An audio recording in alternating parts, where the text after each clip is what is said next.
Hello everyone, आप सभी का स्वागत है हमारे एग्जाम यूट्यूब चैनल पर। आज की वीडियो में हम हरियाणा जीके के मोस्ट इंपोर्टेंट क्वेश्चन करेंगे। ठीक है, यहाँ से जो आपके क्वेश्चन हैं डायरेक्ट एग्जाम में पूछे जाते हैं। वेरी इंपॉर्टेंट क्वेश्चन है सभी के सभी। तो हम 100 के आसपास क्वेश्चन करेंगे आज की वीडियो में, और ज़्यादा से ज़्यादा क्वेश्चन करने की जो है हम कोशिश करेंगे, और हर एक क्वेश्चन का जो रिलेटेड है वो भी हम करेंगे कि उससे रिलेटेड और क्या आपका एग्जाम में पूछा जाता है। देखेंगे आज की वीडियो में हम जितने भी क्वेश्चन करेंगे, आपके सारे के सारे क्वेश्चन जो हैं किसी ना किसी एग्जाम में पूछे गए हैं, और आने वाले एग्जाम के लिए भी वो आपके इंपॉर्टेंट क्वेश्चन है। ठीक है, यदि आप पहली बार चैनल को देख रहे हैं और हरियाणा एसएससी की किसी भी एग्जाम की तैयारी कर रहे हैं, तो हरियाणा जीके की तैयारी के लिए आप चैनल को प्लीज सब्सक्राइब कर ले और बेल आइकन को जरूर प्रेस कर लें। तो स्टार्ट करते हैं। यदि आपको वीडियो पसंद आए तो प्लीज वीडियो को लाइक जरूर कीजिए और ज्यादा से ज्यादा जरूर शेयर कीजिए। तो फर्स्ट क्वेश्चन है आज की वीडियो का, अंबाला के निकट कौन सा अभिलेख प्राप्त हुआ है? जो अंबाला के निकट है कौन सा अभिलेख प्राप्त हुआ है? तो वो प्राप्त हुआ है टोपरा, टोपरा का अभिलेख। और इस अभिलेख में अशोक के समय के क्या हैं? 7 अभिलेख हैं। ठीक है, अशोक के समय के कितने अभिलेख हैं? 7। अशोक के समय के 7 अभिलेख हैं। तो वेरी इंपॉर्टेंट है। तो आपका एग्जाम में क्वेश्चन पूछा गया है, तो अंबाला से प्राप्त जो अभिलेख है, कौन सा अभिलेख प्राप्त हुआ है? टोपरा। और ये जो अभिलेख है अशोक के समय के हैं, ये 7 अभिलेख। ठीक है, नेक्स्ट है, पेहुआ से प्राप्त 9वीं सदी में रचित किसका अभिलेख मिला है? जो पेहुआ से हमें अभिलेख मिला है, पेहुआ से जो हमें अभिलेख मिला है, ये 9वीं सदी में रचित है। पेहुआ से जो अभिलेख मिला है कौन सी सदी में रचित है? ये 9वीं सदी में है। और ये किसका है? ये है राजा भोजदेव। तो ये इंपॉर्टेंट क्वेश्चन है आपके सारे के सारे। और एक और आपका क्वेश्चन पूछा जाता है, पेहुआ की बात यहां पर हुई है आपकी। पेहुआ किसके लिए फेमस है? आपका घोड़ों के व्यापार के लिए। ठीक है, घोड़ों के व्यापार के लिए फेमस है आपका पेहुआ। नेक्स्ट है आपका, हरियाणा में कौन कौन से नए मंडल बनाए गए हैं? तो आप सभी को पता होगा कि हरियाणा में जो पहले मंडल थे, 4 मंडल थे। घर, ठीक है, घर से आप याद रखेंगे गुरुग्राम, हिसार, अंबाला, रोहतक। अब कितने हैं आपके जो नए मंडल बनाए गए हैं? ये बनाए गए हैं के और एफ, यानी कि करनाल और आपका फरीदाबाद। करनाल और फरीदाबाद। तो कितने मंडल हो गए आपके टोटल? 6 मंडल हो गए आपके टोटल। और जो ये 2 नए मंडल बनाए गए हैं, यहां पर हम एडिशनल क्या करेंगे? तो सभी को पता होगा कि ये तो मंडल है अपने 6 मंडल हैं, पहले 4 मंडल थे। तो आपका जो है इंपॉर्टेंट क्वेश्चन यहां पर और एडिशन हम क्या करेंगे कि जो आपके जो 2 नए मंडल बने हैं करनाल और फरीदाबाद, ये कब बनाए गए थे? तो ये तारीख आपको याद रखनी है, 2 फरवरी 2017। वेरी वेरी इंपॉर्टेंट है, इंपॉर्टेंट नया क्वेश्चन है ये, कि आपका कहीं नहीं मिलेगा आपको ये। घर के एफ, यानी कि जो 2 नए मंडल हैं, कितने हैं? करनाल और फरीदाबाद। और टोटल कितने मंडल हैं? 6। और जो ये 2 नए मंडल बनाए गए हैं, ये कब बनाए गए थे? 2 फरवरी 2017 को। नेक्स्ट है, हरियाणा में कौन सी नई पुलिस रेंज बनाई गई है? तो हरियाणा में जो नई पुलिस रेंज है, तो सबसे पहले आपको याद रखना है हरियाणा में कितनी पुलिस रेंज है? हरियाणा में है पुलिस रेंज 5। हरियाणा में कितनी पुलिस रेंज है? हरियाणा पुलिस का जो एग्जाम है उसके लिए इंपॉर्टेंट है, 5 आपकी पुलिस रेंज है। और आपकी पुलिस कमिश्नरी पूछी जाती है, कितनी है? पुलिस कमिश्नरी, और वो कितनी है आपकी? 3 है। कैसे याद रखेंगे? सी आपका क्या है? ABCD का तीसरा अल्फाबेट है, तो सी से याद रखेंगे। पुलिस कमिश्नरी कितनी है? 3 है। और GPF से आप याद रखेंगे गुरुग्राम, पंचकुला और फरीदाबाद। गुरुग्राम, पंचकुला और फरीदाबाद। नेक्स्ट है, और जो नई पुलिस रेंज है आपको ये ध्यान रखना है, कौन सी है? आपकी अंबाला है, ये पूछा जाता है। नेक्स्ट है, नेक्स्ट क्वेश्चन है, साउथ रेंज में कौन कौन से जिले आते हैं? तो आपकी 5 रेंज हैं। ठीक है, इसको रब कर देते हैं। तो 5 रेंज के बारे में हम बात करते हैं।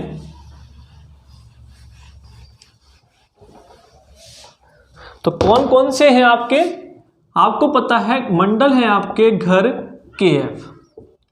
ठीक है, कितने मंडल हैं आपके? ये आपका गुरुग्राम है, हिसार है, अंबाला है, रोहतक है, और जो नए हैं वो कौन कौन से हैं, करनाल और फरीदाबाद।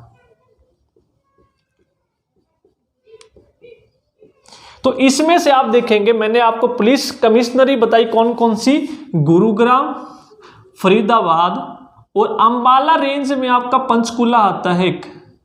तो अंबाला में कौन कौन सा आता है, पंचकुला, अंबाला, यमुनानगर और कुरुक्षेत्र। तो इसको भी आप हटा दो, तो ये 3 क्या हो गई आपकी पुलिस कमिश्नरी, 1, 2 और 3। ठीक है, तो ये हटा दोगे आप, तो बाकी जो बची 1, 2, 3, 4, तो ये क्या हो गई, चारों आपकी पुलिस रेंज हो गई, 1, 2, 3, 4। और 5वीं कौन सी हो गई आपकी, साउथ रेंज। 5वीं कौन सी हो गई आपकी, साउथ रेंज होगी, जिसका मुख्यालय कहां पर है आपका, रेवाड़ी में है। और इसके अंदर कौन कौन से आते हैं जिले, आप देखेंगे फरीदाबाद में जो आपके जिले आते थे कौन कौन से आते थे, पलवल और नूह, और इसमें आते थे रेवाड़ी और महेंद्रगढ़।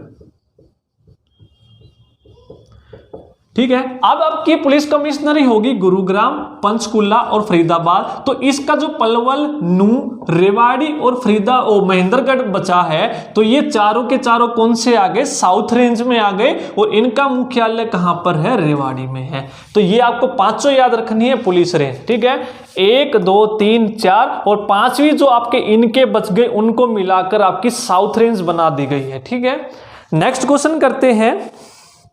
पुलिस कमिश्नरी हो गया हमें, तो ये भी आपको तीनों याद रखने हैं पुलिस कमिश्नरी वाले, जीपीएफ से, गुरुग्राम, पंचकुला और फरीदाबाद। नेक्स्ट हम बात करते हैं अब हरियाणा में विश्वकर्मा कौशल विश्वविद्यालय कहां पर स्थापित किया जा रहा है। विश्वकर्मा कौशल विश्वविद्यालय, विश्वकर्मा कौशल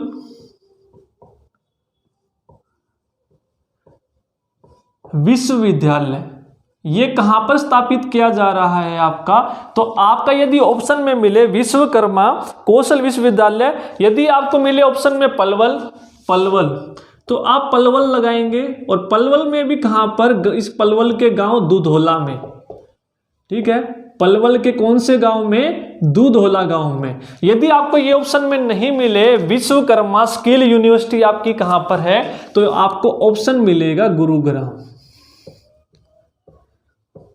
ठीक है, कौन सा ऑप्शन मिलेगा, गुरुग्राम, नहीं तो आपको मिलेगा दुधौला। नेक्स्ट हम बात करते हैं साहिबी नदी किस नदी में मिल जाती है आपकी। तो आपको सबसे पहले ये पता होना चाहिए साहिबी नदी है जो आपकी, ये आपकी दक्षिण हरियाणा की नदी है। तो हम रफली डायग्राम बना लेते हैं हरियाणा का।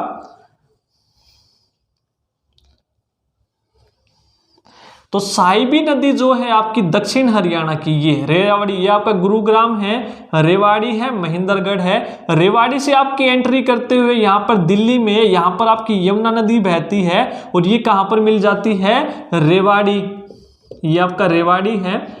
और ये जो साहिबी नदी है ये क्या है आपकी दक्षिण हरियाणा की सबसे महत्वपूर्ण नदी है, जो रेवाड़ी के कोट कासिम से हरियाणा में एंटर करती है, और ये दिल्ली में किसके साथ मिल जाती है, यमुना नदी के साथ। ये कौन सी नदी है, यमुना नदी है, जो हरियाणा और यूपी के बीच में सीमा बनाती है। कितने किलोमीटर की, 320 किलोमीटर की।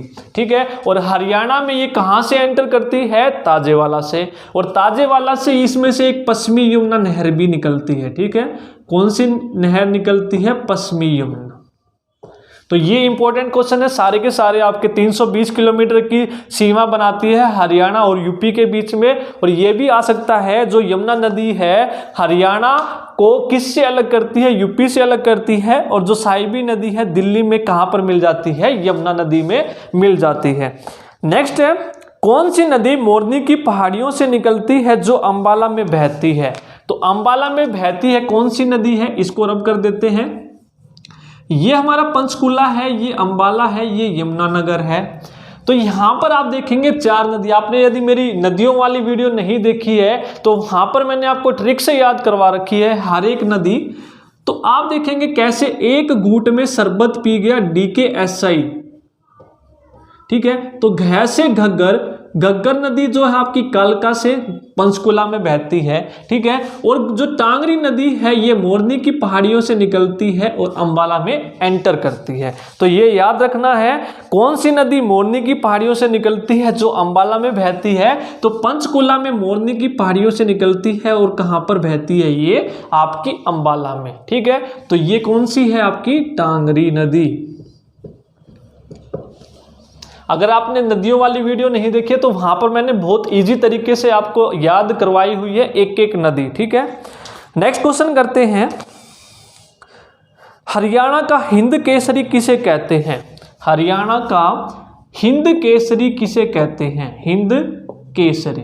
तो हिंद केसरी किसे कहते हैं, हरियाणा का नेकी राम शर्मा को,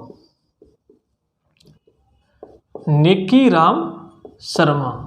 तो नेकी राम शर्मा ने, ठीक है, संदेश पत्रिका भी निकाली है, तो 1930 में निकाली थी। ये भी आपका इंपॉर्टेंट क्वेश्चन है, बहुत बार पूछा गया है। तो हिंद केसरी हम किसे कहते हैं, नेकी राम शर्मा को।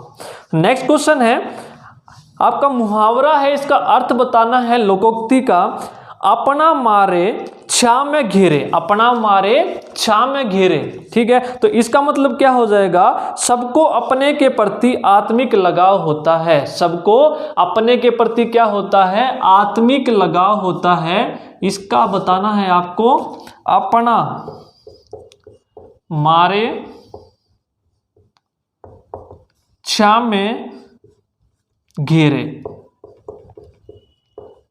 तो सबको अपने के प्रति क्या होता है, आत्मिक लगाव होता है। अब क्या है, अपना मारे। अपना मारे का मतलब क्या है, अपने लिए क्या कर रहा है वो। जैसे यहां पर धूप है, ये पेड़ है आपका, ये सूरज निकला हुआ है, कैसे याद करोगे, तो यहां पर धूप में खड़ा है कोई व्यक्ति और यहां पर छांव है। ठीक है, तो अपने लिए ये क्या करता है, छांव में क्या करता है, अपने आप को घेरता है। तो क्यों घेरता है, ताकि ये धूप से बच सके। तो इसलिए अपने आप से आत्मिक लगाव होता है आदमी को, तभी वो क्या करता है, अपना मारे छांव में घेरे। ठीक है, तो छांव में यानी कि छांव में जाने की कोशिश करता है, क्यों, क्योंकि उसको आत्मिक प्रेम होता है अपने आप से। ठीक है, नेक्स्ट है 1948 में ब्रह्मानंद का साप्ताहिक ज्ञानोदय जो है कहां से शुरू हुआ था। ठीक है, सबसे पहले तो आपको ये याद रखना है, जो ज्ञानोदय है ये आपका पूछा जाता है। ज्ञानोदय, ज्ञानोदय किसने लिखा था, ये ब्रह्मानंद। ठीक है, किसने लिखा था, ब्रह्मानंद। कैसे याद रखेंगे, तो जो ब्रह्मा होते हैं उसको सब चीजों का क्या होता है, ज्ञान होता है। ब्रह्मा को क्या होता है, सब चीजों का ज्ञान होता है। तो ज्ञानोदय से आप याद रखेंगे ब्रह्मानंद। और ये कब निकाला था, 1948 में हिसार से। 1948 में हिसार से ज्ञानोदय। ठीक है, ये इंपॉर्टेंट है, सभी के सभी जो पॉइंट है आपके बताए जा रहे हैं। ज्ञान किसको होता है, ब्रह्मा को सारा का सारा क्या होता है, ज्ञान होता है। तो होता से आप याद रखेंगे हिसार और तारीख आप याद रखेंगे 1948। इसको रब करते हैं, नोट डाउन या स्क्रीनशॉट लेना चाहे तो आप ले सकते हैं। नेक्स्ट क्वेश्चन करते हैं,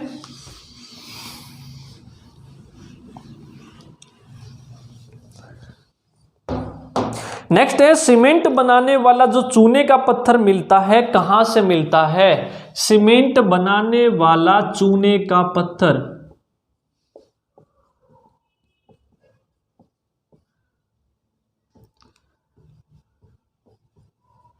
सीमेंट बनाने वाला जो चूने का पत्थर है कहां से मिलता है। तो चूने का पत्थर क्या है, चूना किससे बनेगा, जो चट्टान होती है वो टूट कर आती है, उनको पीस कर चूना बनाया जाता है। और जो आपकी हरियाणा में चट्टानें कहां पर हैं, शिवालिक की पहाड़ियों में। कहां पर हैं, ये हरियाणा है, तो ये क्या है, शिवालिक की यहां पर क्या है, पहाड़ियां हैं। और शिवालिक की पहाड़ियों से नदियां निकलती हैं 4, घग्गर, टांगरी, ठीक है, मारकंडा और सरस्वती। ये आपको याद रखना है। तो शिवालिक की पहाड़ियों से चूने का पत्थर क्या होता है, मिलता है। नेक्स्ट है हरियाणा शब्द कौन सा मूलतः एक वैदिक शब्द से बना है। तो हरियाणा जो है कौन से शब्द से बना है, हरियाणा जो है कौन से वैदिक शब्द से बना है, तो ये बना है हरियाणा। हरियाणा ठीक है, हरियाणा। तो ई की मात्रा आप हटा दो, हरियाणा। हरियाणा का मतलब क्या है, हरियम, ठीक है, हरि यानी कि हर मतलब शिव, तो ये क्या होगा, हर्ष्य यानम, ठीक है, हर का याना, याना का मतलब होता है निवास, यानी कि शिव का निवास। जहां पर शिव या शिव के भक्तों का निवास होता है उसको क्या बोलते हैं, हरियाणा, ठीक है। तो हरियाणा किस वैदिक शब्द से बना है, हरियाणा से। नेक्स्ट है, कौन से बौद्ध साहित्य में हरियाणा की जानकारी मिलती है।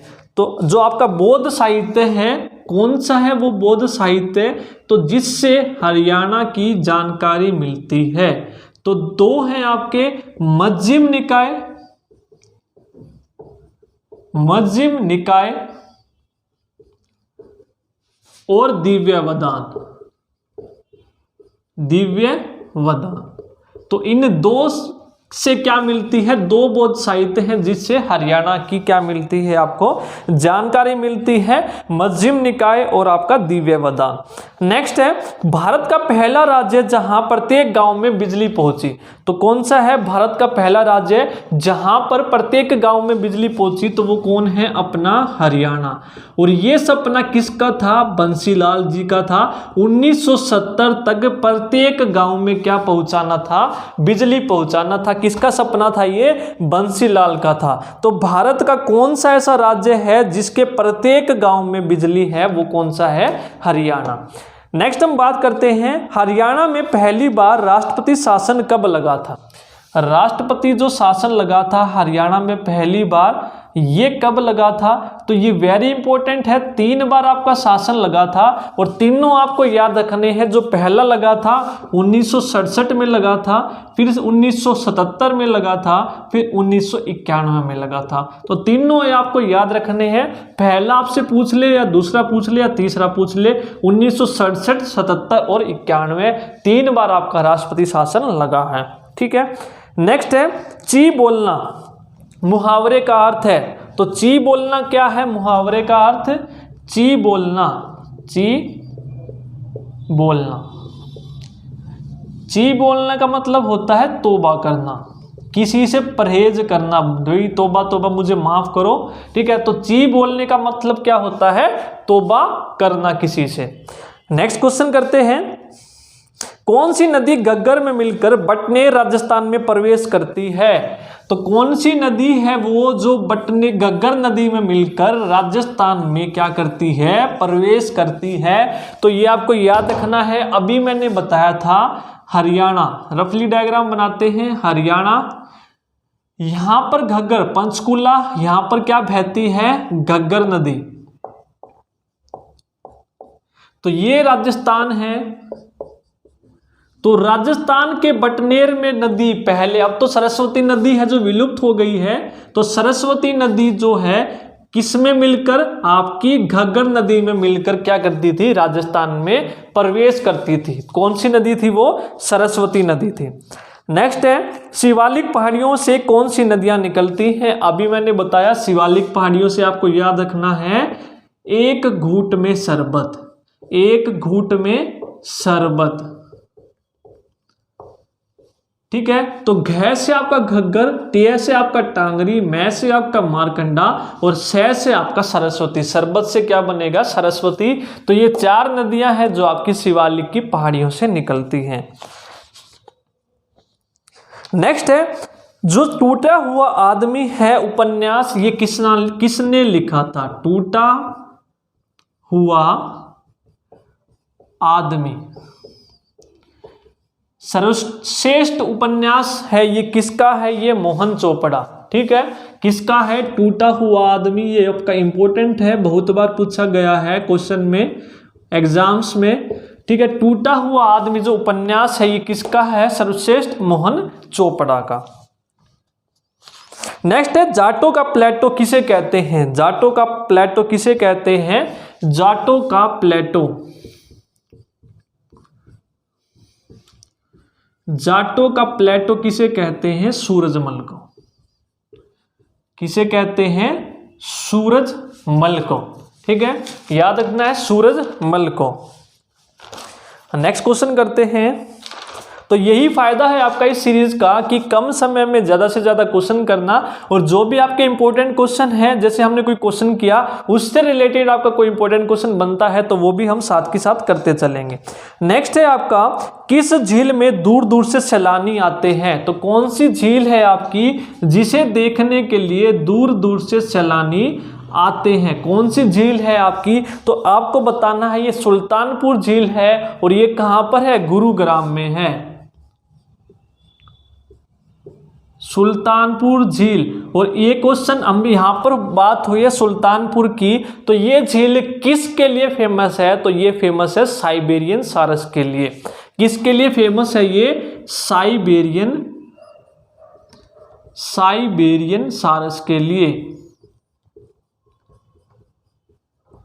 ठीक है, तो पहले ये क्या था? आपका पक्षी अभ्यारण्य था, बाद में इसको सुल्तानपुर को क्या बना दिया गया? राष्ट्रीय यानी कि नेशनल पार्क बना दिया गया। तो ये आपका हुआ था 1971-72 में इसकी स्थापना हुई थी। उस समय एक बर्ड सेंचुरी के रूप में, ठीक है, एक पक्षी अभ्यारण्य के रूप में हुई थी। फिर 1991 में इसको क्या घोषित कर दिया गया? नेशनल पार्क घोषित कर दिया गया, जो 1.43 किलोमीटर स्क्वायर, वर्ग किलोमीटर स्क्वायर में फैला है। ठीक है, ये सारे के सारे आपको इंपॉर्टेंट याद रखने हैं। आपके दो नेशनल पार्क हैं, सुल्तानपुर, दूसरा है आपका कालेसर। फर्स्ट है सुल्तानपुर के बारे में, साइबेरियन सारस के लिए फेमस है। 1971-72 में बर्ड सेंचुरी के रूप में इसको विकसित किया गया था, और 1991 में इसको क्या दे दिया गया? नेशनल पार्क का दर्जा दे दिया गया, और ये 1.43 किलोमीटर स्क्वायर में फैला हुआ है। नेक्स्ट है, बौद्ध ग्रंथ दिव्यावदान में किसका उल्लेख मिलता है? तो अभी हमने बात की थी, बौद्ध ग्रंथ में हरियाणा का उल्लेख मिलता है, मध्यम निकाय और दिव्यावदान। ठीक है, कौन कौन से किए थे हमने? मध्यम निकाय, ठीक है, और दूसरा हमने किया था दिव्यावदान। तो दिव्यावदान में किसका उल्लेख मिलता है? तो ये मिलता है अग्रोहा। और अग्रोहा कहां पर है आपका? ये हिसार में है। और ठीक है, अग्रोहा आपका और रोहतक दो का मिलता है, अग्रोहा और रोहतक। किसका उल्लेख मिलता है दिव्यावदान में? बौद्ध ग्रंथ है, पहले तो आपको याद रखने कौन कौन से, मध्यम निकाय, दिव्यावदान अभी हमने किया। फिर दिव्यावदान में किसका उल्लेख मिलता है? अग्रोहा और रोहतक का। स्क्रीनशॉट लेना चाहे तो आप ले सकते हैं, फिर इसको रब करते हैं, आगे चलते हैं।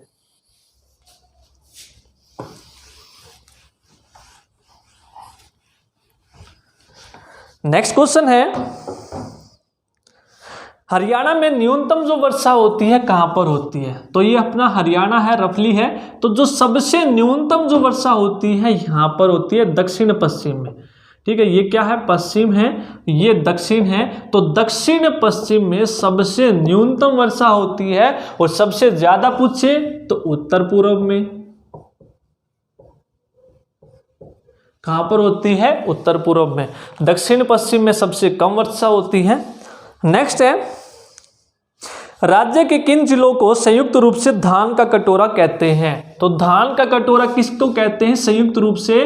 तो ये आपको याद रखना है, संयुक्त रूप से धान का कटोरा। बहुत बार ये क्वेश्चन रिपीट हुआ है आपका। जेके सीमेंट आप सभी ने पढ़ी होगी, तो जेके को आप कर दो डबल के, जे डबल के, तो जींद, करनाल, कैथल, और आपका क्या हो गया? ये आपका कुरुक्षेत्र। ठीक है, जितने भी हैं आपके कैथल, कुरुक्षेत्र, करनाल और आपका जींद। यदि आपसे पूछे गेहूं का कटोरा किसे कहते हैं? सबसे ज्यादा जो गेहूं होते हैं कहां पर होते हैं? ये आपके होते हैं सिरसा में। गेहूं का कटोरा किसको बोलते हैं? सिरसा को। और धान का कटोरा किसको कहते हैं? आपका संयुक्त रूप से आपका, यदि एक हो तो आप करनाल लगाएंगे, करनाल का बासमती चावल फेमस है। और संयुक्त रूप से पूछे तो जेके, आपको ट्रिपल के याद रखना है, जींद, करनाल, कैथल और कुरुक्षेत्र। नेक्स्ट है, सर्वाधिक सफलतम जो हरियाणवी फिल्म है चंद्रावल कब प्रकाशित हुई थी? जो चंद्रावल फिल्म है ये कब फिल्म प्रकाशित हुई थी? तो सबसे सफलतम फिल्म चंद्रावल के बारे में आपको याद रखना है, सबसे सफलतम फिल्म कौन सी है, या फिर सुपरहिट बोले तो आपकी कौन सी है, चंद्रावल है, सन 1984 में रिलीज हुई थी। तो फिल्म की बात हुई है तो यहाँ पर हम करते हैं 1968, 1970, 1982 और 1984। तो सबसे जो पहली फिल्म आई थी कौन सी आई थी, धरती फिल्म आई थी। उसके बाद हरफुल सिंह जाट जुलानी आई थी, फिर उसके बाद आई थी आपकी बहू रानी, फिर आपकी आई थी चंद्रावल। कौन सी आई थी, चंद्रावल। 68, 70, 82, 84 आपको याद रखना है। धरती सबसे पहले 1968, फिर हरफुल सिंह जाट जुलानी, फिर बहू रानी, फिर 1984 में चंद्रावल। और एक और आपको फिल्म याद रखनी है 2000 में लाडो, जिसको क्या मिला था, राष्ट्रीय पुरस्कार मिला था। तो ये जितने भी इंपॉर्टेंट क्वेश्चन हैं आपके सारे के सारे यहाँ पर बता दिए गए हैं। तो ये थे आज की वीडियो के कुछ क्वेश्चन। यदि आपको वीडियो पसंद आई हो तो प्लीज वीडियो को लाइक जरूर कीजिए। नेक्स्ट वीडियो में मिलेंगे हम नेक्स्ट 100 क्वेश्चंस के साथ। आज की वीडियो में इतना ही। Thank you.